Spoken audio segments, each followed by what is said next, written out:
ಮಧ್ಯಪ್ರಾಚ್ಯದ ಅತಿ ಎತ್ತರದ ಸೇತುವೆ ಮೇಲೆ ಅಮೆರಿಕ ಏರ್ ಸ್ಟ್ರೈಕ್. ಈಗಲಾದರೂ ಒಪ್ಪಂದ ಮಾಡಿಕೊಳ್ಳಿ ಅಂತ ಟ್ರಂಪ್ ವಾರ್ನಿಂಗ್. ನಾಗರಿಕ ಮೂಲ ಸೌಕರ್ಯಗಳ ಮೇಲಿನ ದಾಳಿ ಖಂಡಿಸಿದ ಇರಾನ್.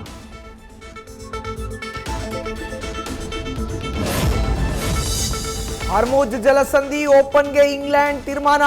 35 ದೇಶಗಳನ್ನ ಸೇರಿಸಿ ಸಮ್ಮೇಳನ. ಭಾರತಕ್ಕೂ ಭಾಗಿಯಾಗುವಂತೆ ಆಹ್ವಾನ. ಹಾರ್ಮುಜ್ ತೆರೆಯೋ ಯತ್ನಕ್ಕೆ ಕೈ ಜೋಡಿಸಿದ ಭಾರತ.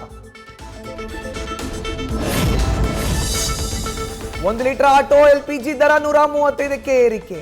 ಬರದ ನಡುವೆ 3 ಪಟ್ಟು ವಸೂಲಿ. ಮನಸೋ ಇಚ್ಛೆ ಹೆಚ್ಚಳದಿಂದ ಆಟೋ ಚಾಲಕರ ಆಕ್ರೋಶ.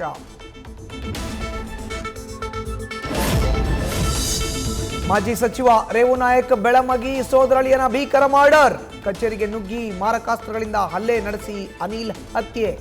ಹಣಕಾಸಿನ ವಿಚಾರಕ್ಕೆ ಕೊಲೆ ಶಂಕೆ. ತನಿಖೆ ಚುರುಕು.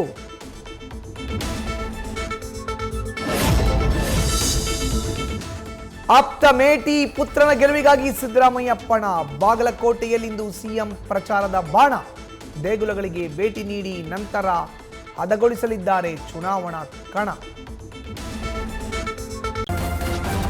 ನ್ಯೂಸ್ ಫಸ್ಟ್ ನಿರ್ಭೀತಿಯಿಂದ ನಿಮ್ಮ ಪರವಾಗಿ.